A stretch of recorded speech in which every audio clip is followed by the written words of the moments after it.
વડોદરા શહેરમાં ચોમાસાને લઈને પાણીજન્ય અને મચ્છરજન્ય રોગોના દર્દીઓમાં વધારો નોંધાયો છે। શહેરમાં રોગને લઈ કમળો અને ટાઇફોઇડના કેસમાં નોંધપાત્ર વધારો જોવા મળી રહ્યો છે। વડોદરા કારેલીબાગ વિસ્તારમાં આવેલ ચેપી રોગ હોસ્પિટલમાં 50 બેડ છે, જે ઓલમોસ્ટ ફૂલ જોવા મળ્યા હતા, જેમાં નાના બાળકો અને વૃદ્ધો સહિત અનેક લોકો પાણીજન્ય રોગચાળા અને મચ્છરજન્ય રોગચાળાની ઝપટમાં આવ્યા છે। વડોદરા શહેરમાં ચાલુ મહિને કમળા અને ટાઇફોઇડના કેસમાં ખૂબ મોટો ઉછાળો જોવા મળ્યો છે। ગત વર્ષે ઓગસ્ટ મહિનાના આંકડા કરતાં આ વર્ષે ઓગસ્ટના મિડ મહિનામાં અત્યાર સુધી પાણીજન્ય રોગચાળાના કેસમાં 100થી વધુ કેસોનો વધારો નોંધાયો છે।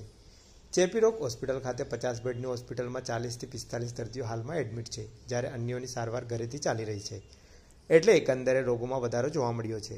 આરોગ્ય વિભાગના અધિકારીએ ઉમેર્યું છે કે એકચ્યુઅલી વરસાદની સિઝન શરૂ થાય જુલાઈ મહિનામાં, જૂન જુલાઈ, એટલે જે મચ્છરજન્ય અને પાણીજન્ય રોગોના કેસોમાં વધારો જોવા મળે એ દર વર્ષનો સિઝનલ ટ્રેન્ડ છે। એ જ પ્રમાણે આ વખતે પણ પાણીજન્ય રોગોમાં પણ વધારો છે અને મચ્છરજન્ય રોગો પણ જોવા મળી રહ્યા છે। પાણીજન્યમાં મુખ્યત્વે કમળો, ટાઇફોઇડ, ઝાડા ઉલટી એવા કેસો જોવા મળે છે। મચ્છરજન્યમાં મેલેરિયા અને અન્ય બીજા વાયરલ ડિસીઝીસ। આપણે ત્યાંની વાત કરું તો ઓપીડીમાં રોજ 101 પેશન્ટ નોંધાય, જે પૈકી 20થી 25 પેશન્ટ કમળાના હોય, 10 પેશન્ટ ટાઇફોઇડના જોવા મળી રહ્યા છે, બાકીના વાયરલ ફીવરના પણ હોય છે।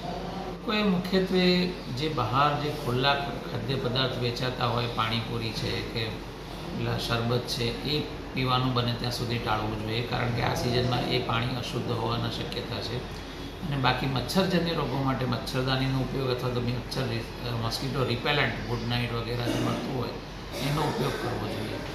સાહેબ, જો વાત કરીએ તો આ જુલાઈ મહિનાની વાત કરીએ અને આ ઓગસ્ટ પણ 8-10 તારીખ થઈ ગઈ, કેટલા પેશન્ટો આવ્યા છે આંકડાકીય રીતે વાત કરીએ તો? આંકડાકીય રીતે આપણે તમે કીધું એવું 100થી 150ની વચ્ચે ઓપીડી રહે અને 50 દર્દીનો આપણી કેપેસિટી ઇન્ડોર વોર્ડની છે, જેની સામે એવરેજ 40થી 45 પેશન્ટ એડમિટ હોય છે।